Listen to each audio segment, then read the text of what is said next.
devait reposer en majorité, c'est sur l'application du pacte relatif aux droits économiques, sociaux et culturels.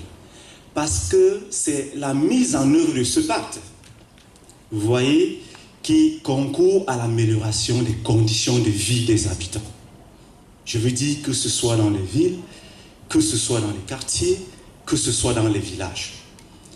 Donc, l'expérience que je vais vous présenter concerne donc la collaboration, la coopération qui a pris jour entre l'ONG Aswal et deux communes d'arrondissement de la ville de Yaoundé. Je vais citer là la commune d'arrondissement de Yaoundé 1er et la commune d'arrondissement de Yaoundé 5e, sur un projet intitulé « Droits économiques, sociaux et culturels pour tous ». Donc, dans ce cadre, donc, quel est le contexte, n'est-ce pas, qui a justifié cette coopération? C'est que nous avons quelques indicateurs qui ont justement permis à ce que cette collaboration puisse être fixée. Le premier indicateur, c'est que les citoyens, par exemple, dans ces communes, participaient faiblement, très faiblement aux activités d'intérêt général, malgré la création de comités d'animation et de développement local. Ça, c'était un premier indicateur. Le second indicateur, c'est que les comportements civiques se faisaient et se font toujours de plus en plus rares dans nos quartiers, dans nos villes, dans nos rues. L'un des indicateurs également, c'est les cadres d'apprentissage à la citoyenneté sont limités, parfois même peu connus, donc un très faible niveau d'appropriation de la culture à la citoyenneté. Et voilà, et cela peut bien justifier, n'est-ce pas, la faible participation citoyenne à la gestion des affaires publiques locales.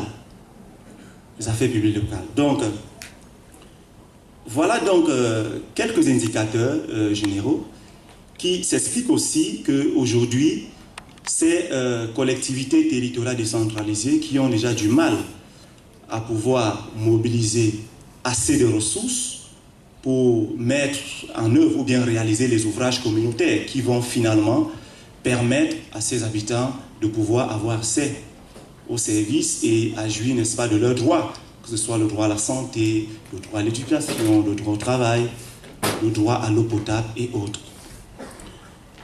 Et un autre problème également aussi, un indicateur aussi qui justifie aussi fortement cette coopération, c'est la faible culture d'exigibilité des droits économiques, sociaux et culturels des habitants dans la commune. Vous convenez avec moi qu'aujourd'hui, le modèle le plus aisé d'en parler, c'est la culture de la doléance. La culture de la doléance a pris le pas sur la culture du droit. Un ouvrage, c'est une motion de soutien, c'est une motion de remerciement à l'endroit des X et des Y. Alors que nous sommes tous Camerounais.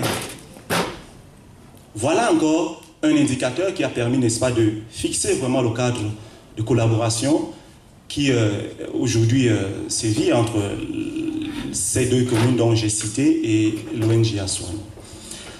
Alors, les objectifs de cette collaboration à partir, n'est-ce pas, de ce projet, c'était quoi? C'est qu'en 3 ans, le projet droit économique, socio et culturel pour tous devait contribuer à améliorer la jouissance du droit à l'alimentation, à l'eau potable, à la santé, au logement, à l'égalité femmes-hommes, au travail, au bénéfice de 180 000 habitants défavorisés des villages et communes du Cameroun. Et pour réaliser donc cet objectif global qui est axé, n'est-ce pas, sur l'offre, la qualité de l'offre de services sociaux de base, Il fallait donc, n'est-ce pas, décliner cet objectif à l'atteinte de 3 objectifs spécifiques, dont le premier est, n'est-ce pas, de promouvoir la demande, promouvoir la demande et la prise en compte, n'est-ce pas, de ces droits dans les politiques publiques locales. Le second objectif spécifique, c'est d'améliorer l'offre, justement, des droits économiques, sociaux et culturels dans les communes et les entreprises prestataires de services. Vous comprenez le pourquoi? Cela dit, on améliore l'offre dans la commune, mais comme la commune ne réalise pas forcément, la commune fait faire réaliser, c'est-à-dire elle fait faire.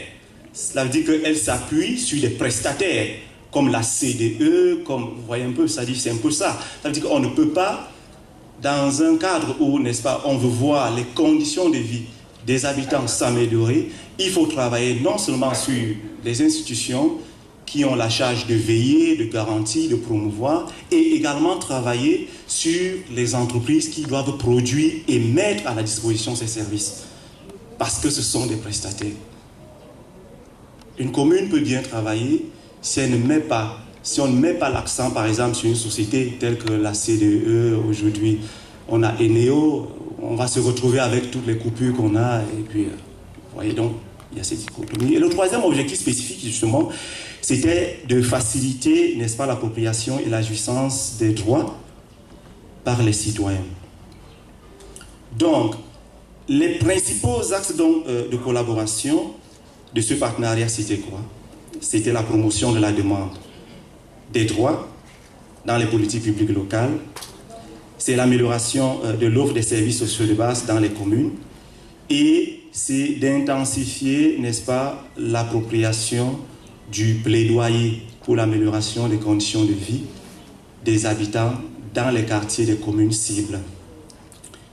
Et les principales activités menées ont consisté dans un premier temps à appuyer, n'est-ce pas, l'élaboration, n'est-ce pas, d'un diagnostic participatif. Vous voyez que travailler dans une commune, on ne peut pas travailler dans une commune sans avoir un état de lieu, des forces et des faiblesses, des structures qui sont installées dans cette commune. Peut-être nous avons les délégations d'arrondissement de l'éducation de base, nous avons les délégations électriques de santé, il fallait d'abord, dans un premier temps, nous avons appuyé à l'élaboration de ce diagnostic participatif. Et ensuite, nous avons donc mis en place des instances maintenant de contrôle citoyen et de la responsabilité sociale. La seconde activité principale, c'était, n'est-ce pas, l'appui, n'est-ce pas, à la mise en œuvre, n'est-ce pas, du processus du budget participatif, qui est un processus qui encourage la participation citoyenne, la participation des habitants à l'élaboration des plans communaux de développement. Et cela se passe expressément par l'animation des forums de quartier. Au cours de ces forums, il y a les forums d'identification des problèmes, il y a les forums de priorisation des besoins, il y a même des forums qui doivent même spécifier, parce qu'aujourd'hui, il faut se dire que les communes, les CTD elles-mêmes ont des limites. C'est qu'après tout ce processus de planification, il faudrait que les CTD elles-mêmes puissent avoir des espaces où elles peuvent réaliser les ouvrages qui ont été choisis par les habitants eux-mêmes. Maintenant, quelque chose, c'est que grâce à une action de coopération entre votre ONG et les mairies de Yaoundé 1er et 5e, vous avez participé à l'élaboration de plusieurs choses, notamment le manuel pédagogique, la mise en place des comités, la sensibilisation des populations dans un sens de conscientisation pour que chaque habitant puisse prendre le développement comme une affaire personnelle. Tout à l'heure, dans l'exposé du directeur Jutuente, il a dit Le renforcement de la synergie ou alors la coopération entre les CTD et les OLC devront dépendre des domaines de développement.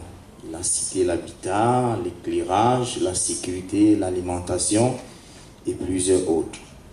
Ceci va amener donc Madame Kameni Kamga à nous orienter comment renforcer les synergies entre les OSC pour un bon développement urbain au Cameroun. Madame Kanga, vous avez la parole. Merci, monsieur le modérateur, de me passer la parole.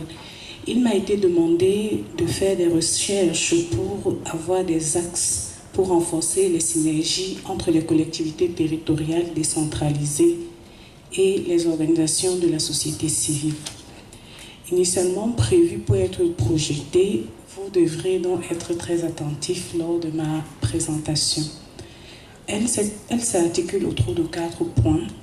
Un contexte, suivi des obstacles à la synergie entre les deux acteurs, des recommandations et enfin d'une conclusion.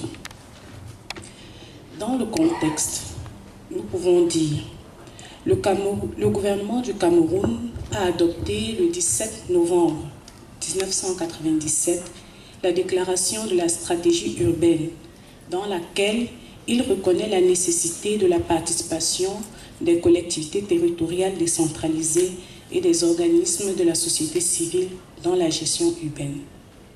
Faisant suite à cette déclaration, plusieurs textes ont été signés, fixant le cadre institutionnel et le mode de coopération entre les collectivités territoriales et les organismes de la société civile.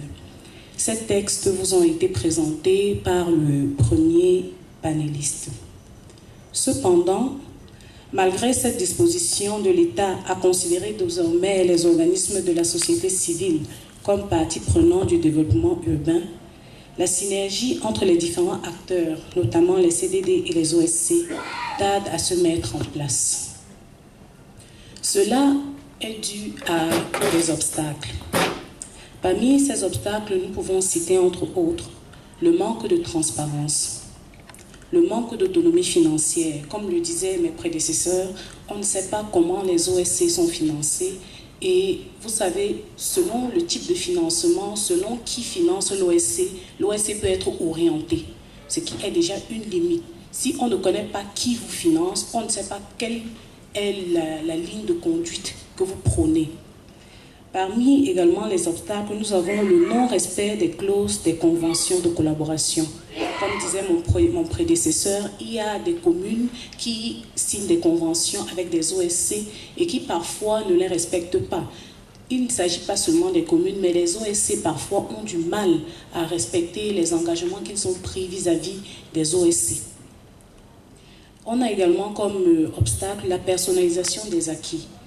Par exemple, pour un projet mené avec une OSC, quand vous revenez 1 ou 2 ans plus tard, vous voulez remettre en place le même style de projet, il faut parfois recommencer à zéro parce que ceux qui étaient là à cette époque sont partis avec la connaissance, on ne sait plus comment faire. Même pareil également dans certaines mairies, celui qui était là, qui a suivi le projet, s'en est allé avec les documents, on ne sait plus comment ça se passe, on n'a aucune visibilité. Entre difficultés, nous avons la lenteur et les lourdeurs des procédures. Mon prédécesseur en a fait cas, je ne reviendrai plus dessus. Et enfin, le manque de communication. Parce qu'on n'a pas, entre les communautés, les collectivités territoriales et les OSC, parfois le dialogue passe très mal. En guise de recommandation, il convient de noter qu'afin de renforcer la synergie entre les CTD et les OSC, de limiter les obstacles su-énumérés. À cet effet, il est recommandé à ces deux acteurs, c'est-à-dire les CTD et les OSC, de promouvoir et développer de façon conjointe les projets. Parce qu'il ne faudrait pas que l'un reste à attendre que ce soit l'autre qui le fasse d'abord. Que ce soit de façon conjointe. J'insiste sur le mot conjointe parce que c'est de façon conjointe, effectivement, qu'on peut avoir une synergie. Là, on ne fait pas une synergie étant seul. C'est quand on a plusieurs personnes ou 2 personnes au moins qui travaillent, qu'on parle de synergie. Autre recommandation, promouvoir le dialogue et les échanges d'informations en mettant en place pour chaque collectivité un cadre de dialogue formel entre les CTD et les OSC. C'est une invitation à ce que dans une collectivité territoriale, que chaque commune sache que sur mon terrain, nous avons 10 organismes de la société civile qui travaillent dans connaissance ce que chaque organisme de la société civile fait. Ainsi, dans le cadre même des projets menés par la commune, ils peuvent les contacter, connaissant que tel OSC est actif dans tel domaine, dans telle zone. Nous pouvons nous appuyer sur elle pour mettre en place nos projets. Il est également recommandé de vulgariser les lois sur la décentralisation, en l'occurrence celles mettant en exergue la collaboration entre les CTD et les OSC. Comme disait le premier panéliste, il y a des textes qui régissent la relation CTD-OSC. Et ces textes ont besoin d'être connus pour être bien appliqués, connus des deux